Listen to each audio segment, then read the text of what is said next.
ठीक है।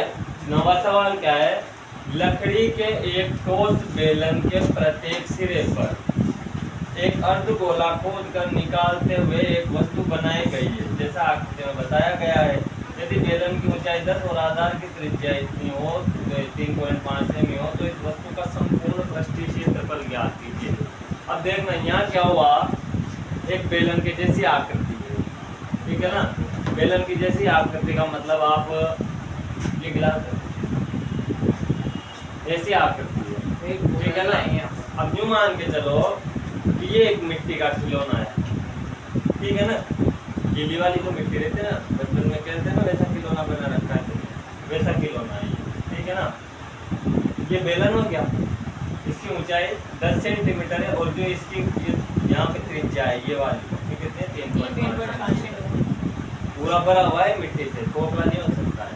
अब तुमने क्या करा, इसको यहाँ से एक कटोरी के जैसा छोटा बर्तन लिया, ये थोड़ा बड़ा मान के चलना, कटोरी के जैसा छोटा बर्तन लिया, इसमें से करके उसको लगा दिया और लगा के वो जो मिट्टी है कटोरी की बराबर की बाहर निकाल दी। कटोरी कैसी होती है, कैसी होती है, तो ये न्यू था और इसमें से क्या करा, इस कटोरी को निकाल लिया। जैसे हमने बाहर निकाला तो अर्धगोले के बराबर मिट्टी, मतलब उस कटोरी के बराबर की मिट्टी कटोरी के साथ ही निकाल दी हमने। लेकिन अब यहाँ पे जब शेप देखा हमने तो कैसा दिखाई दे रहा था, अर्धगोले के जैसा दिखाई दे रहा था, मतलब बेलन तो पहले ही था, अब दिखाई और क्या दे रहा है,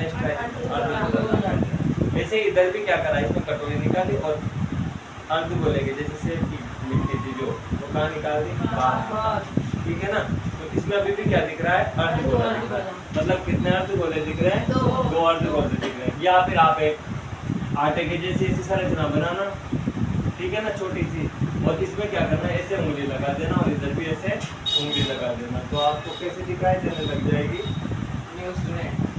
ठीक है ना। वो संरचना आपको इस तरीके से दिखने लग जाएगी, ऐसी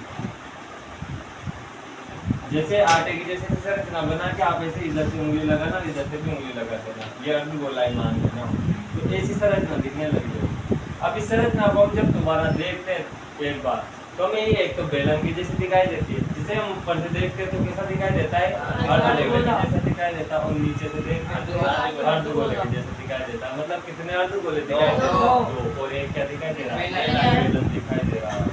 इसने कहा है कि वस्तु का संपूर्ण पृष्ठीय क्षेत्रफल ज्ञात कीजिए। वस्तु का संपूर्ण पृष्ठीय क्षेत्रफल, अब वस्तु का संपूर्ण पृष्ठीय क्षेत्रफल एक तो क्या दिखाई दे रहा है हमें, बेलन, ठीक है, बेलन का पृष्ठीय क्षेत्रफल, और क्या दिखाई दे रहे हैं, 2 प्लस 2 अर्धगोलों का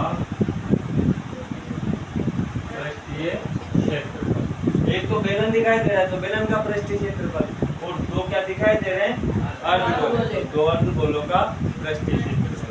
बेलन का पृष्ठीय क्षेत्रफल होता है 2πr(h), प्लस लग रहा है, प्लस 2 अर्धगोलों का क्षेत्रफल, 2 अर्धगोले का पृष्ठीय क्षेत्रफल 2πr², 2πr², तो अर्धगोले का पृष्ठीय क्षेत्रफल होगा 2πr²।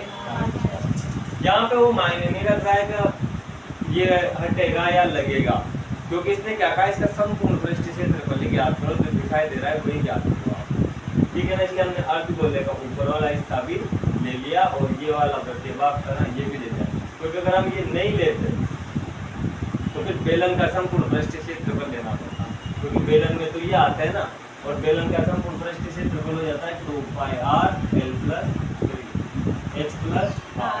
तो हमने बेलन का संपूर्ण पृष्ठीय क्षेत्रफल नहीं लगाया।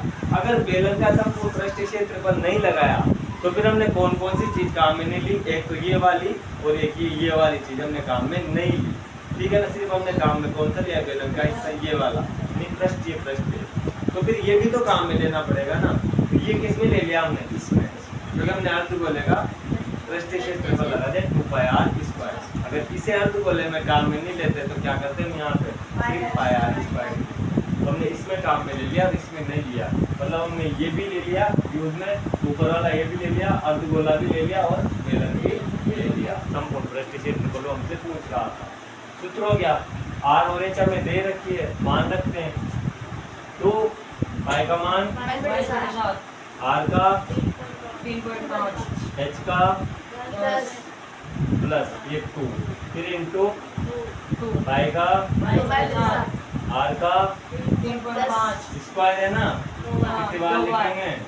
2 बार लिखोगे। पॉइंट हटाओगे तो 10, इधर यहाँ पॉइंट हटाओगे तो 10, इधर पॉइंट हटाओगे तो 10। इनको काट रहे हो तो ऐसे काटना, पहले ऊपर नीचे वाले को साथ में काट दो। ये 5 के पार्ट है 7 और ये नीचे वाला 5 के पार्ट है 2। अब इधर टेढ़े टेढ़े काटोगे फिर बचेगा, इधर काटोगे इसे मत करा करो, इनको एक साथ ही काट दो तो ये एक ही संख्या मिलेगी। यहाँ पे ये 5 से 7 बार और ये 5 से फिर ये 5 से और ये 5 से। अब देख लो और कट रहा है, 7 से कट रहा है 7, तो इस नीचे वाले 7 से ऊपर वाला 7 इधर नीचे वाले 7 से ऊपर वाला 7 कट गया। बचे जिसे लिखोगे या और काटोगे? काट सकते हैं ना। इस नीचे वाले 2 से ये 2 भी इस नीचे वाले 2 से ऊपर वाला 2 भी यहाँ इंटू है भैया ना। बचा क्या? 2 22 और 10। अभी नीचे क्या रखा हुआ है? इन 2 से भी काट देना इसे। तो ऊपर क्या बच रहा है फिर? 22 और 10 प्लस इधर क्या क्या बच रहा है? 22 और 7। 22 को